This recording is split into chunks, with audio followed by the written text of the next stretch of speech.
Thank you for joining us for Turn the Page with Paige, brought to you by Southwestern Illinois College. I'm your host, Paige Hulsey. As we start a new year, so many are looking for a new start. But sometimes you have to process your past in order to move forward. In the book, A Kite Like Me, the breeze calls out with an invitation to fly again. It was written by Sandi Brown, a woman with a familiar voice to many.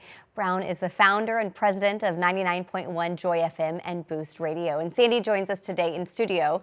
Thank you so much for being here, Sandi. Hi, Paige. I know that you're very busy. You have a lot going on, so we're really glad to share this time with you today. Thanks for the invitation. I want to talk more about where you pulled from when you wrote A Kite Like Me.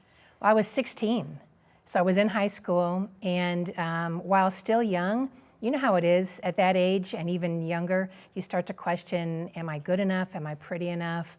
And there was a project in high school that I just wrote this story. I didn't feel comfortable saying maybe those things out loud, like I don't feel lovable or I don't feel like anyone likes me, but it felt safe to say, oh, there was this kite who didn't feel pretty or graceful. And so that's where it started. I was 16 when I first started to write it. It didn't really have an ending though, because I didn't really have an answer to some of the questions I was asking at that point. But that's where it started. And then when I was in counseling about 5 years ago, I was reminded of that story and then kind of navigated through to find some of the answers for myself and for the kite, and finished the story then. Yeah, the book, it's beautiful, but it is quite deep too. Why did you feel like you wanted to turn that journaling into a book? Well, I feel like, again, it's easier, it's a starting point for someone who may wrestle with, honestly, things that I think we all do, that am I good enough, feeling overwhelmed, anxious about who I am, and just feeling insecure.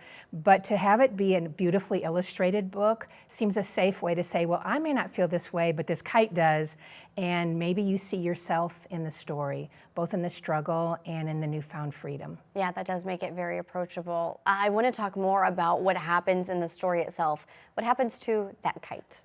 Well, she, even as a young kite, felt beautiful until some tattered and tearing of life happens, right? And I think really for all of us, if you've got kids, you know that life starts to happen sooner than we probably want to for them, whether it's divorce or the loss of a grandparent or a dog or feeling rejected by a friend group, whatever. So the kite starts to feel less beautiful, less colorful, gets stuck in some trees and realizes I was made to fly, but I'm stuck.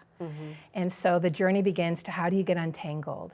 How do you start to realize who God made you to be, what He may have for you, how to find beauty in yourself? And so I won't let too much of the story, the ending out, but the question that kind of goes through all of it is, can broken kites still fly? Because it doesn't take us long to start to feel broken in different areas of life. And but brokenness, difficulties, pain doesn't mean your story can't have a beautiful unfolding. And that's what this story is about. Yeah, sometimes you can feel stuck when you're 16 or you're 35, or maybe even again when you're 50. And I think that people might see this book, they might see the cover and the beautiful and vibrant illustrations and think that it's a children's book, but it's not only meant for children. Who are you hoping finds this book? Well, I have seen people look at it for the first time and, as you said, on the cover go, oh, I want to share this with my daughter or my granddaughter. And then they page through it and read, and tears come to their eyes and they're like, maybe this is for me too. So I do feel like it's for anybody who may wrestle with some of those insecurities, self-doubt, wondering if I'm stuck, is there ever getting unstuck and untangled? It's for all of us, but to be shared. There are questions at the end that you can ask a friend or a daughter and navigate together, because the hope is that you can realize you're not the only one, and that life is more beautiful when we can kind of fly and find freedom together. Yeah, it's a really could be a conversation starter too, I think, because like you said, when I first saw it, I thought of a children's book. I was inside the Joy store and it caught my eye because it was so beautiful. But then when you read some of the words, it spoke to me and it spoke to some loved ones in my life too. And I was like, I want to share this with them. Yeah.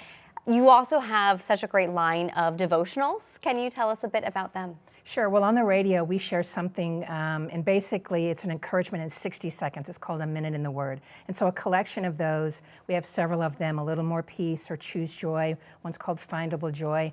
And I think we're all intimidated by getting into God's Word. We may want to be inspired or find some hope or faith, but we're intimidated. So these are bite-sized 60-second chunks that you can read one a day. There are a collection of 100 of them. And the beginning of the year is a good time to start maybe a new habit or some new encouragement for you every day that takes just a couple of minutes. Absolutely. I think by now the viewers are probably connecting the dots, whether they recognize your name or your voice or your message. Do you see these books as an extension of your work on 99.1 Joy FM and Boost Radio? Very much so, because on the radio, we simply want to meet people where they are and encourage them to discover who God's made them to be. And so these are an extension of that. They go beyond Joy FM, though. There are people who seek them out and buy them from around the country. But yes, it's very much the same. It's some encouragement, it's some hope, it's reminding you that you're special, you're handmade, and life can get better. Where can people find your books? thejoystore.com. There's a physical store, as you mentioned, you were there on Manchester Road, not too far from West County Mall, but you can also very easily shop. Come pick them up or we can ship them to you, thejoystore.com. I know you guys always talk about, especially in the store, when you're shopping there, not only are you giving joy, but you also receive joy when you give that gift to others too. And I think these books are a perfect example of that. They give joy, they give hope as well. Yeah, that's our hope in sharing them. So thanks for the opportunity to share. So glad that you could be here to highlight this work. Before you go, one final question.